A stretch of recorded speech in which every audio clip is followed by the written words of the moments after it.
Electroculture, Magnetoculture.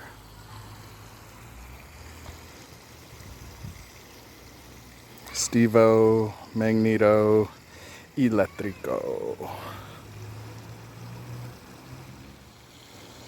Update from last week. After adding basalt, everything is exploding in growth.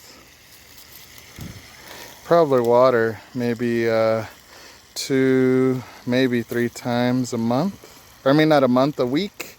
Sorry, if it was a month, I don't know if they would survive. And then there's no sign of potatoes or garlic showing as of yet. But we have this mini pumpkin patch going.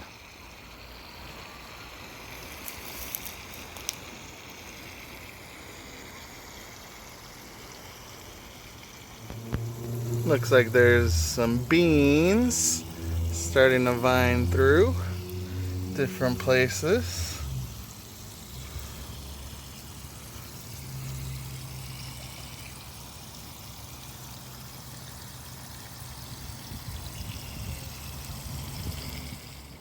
Natural hay to add to the garden.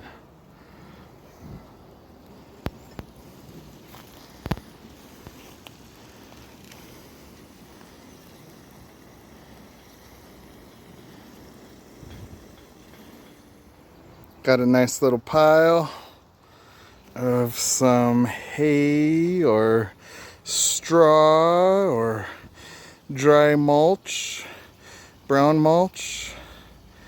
That'll add to the garden. That'll help keep everything moist.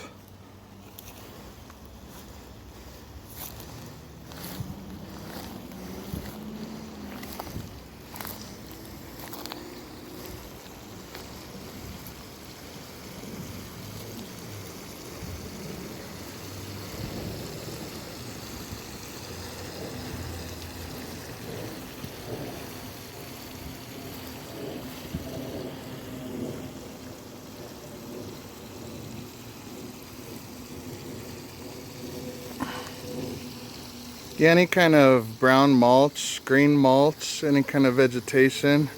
Just going to add a layer of compostable matter, some plant matter. Eventually it turns into soil as it breaks down over time with heat, various ways. But usually using something that's on your land is going to be the best because it has all those good organisms that's natural to your land.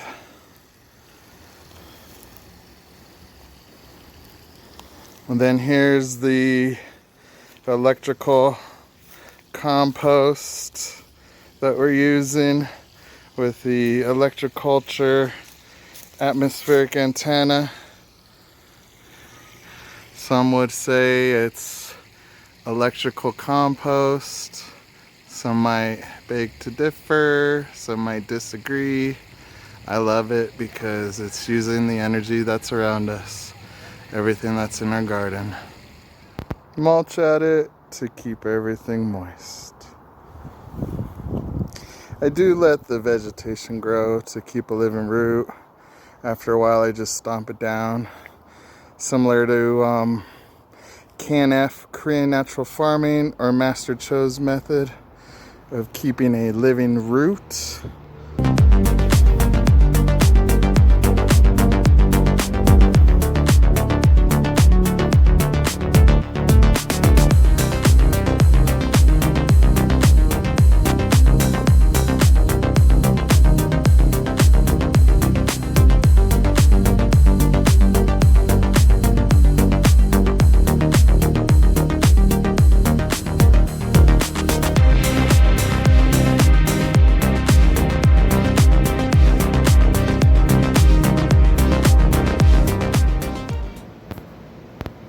Looks like I'll have to do some more pest defense. Most likely the neem oil spray. I was wondering what was eating my garden or kind of snacking on leaves. This doesn't really have any electroculture, so we'll give it something, but definitely use some defense with the neem oil spray.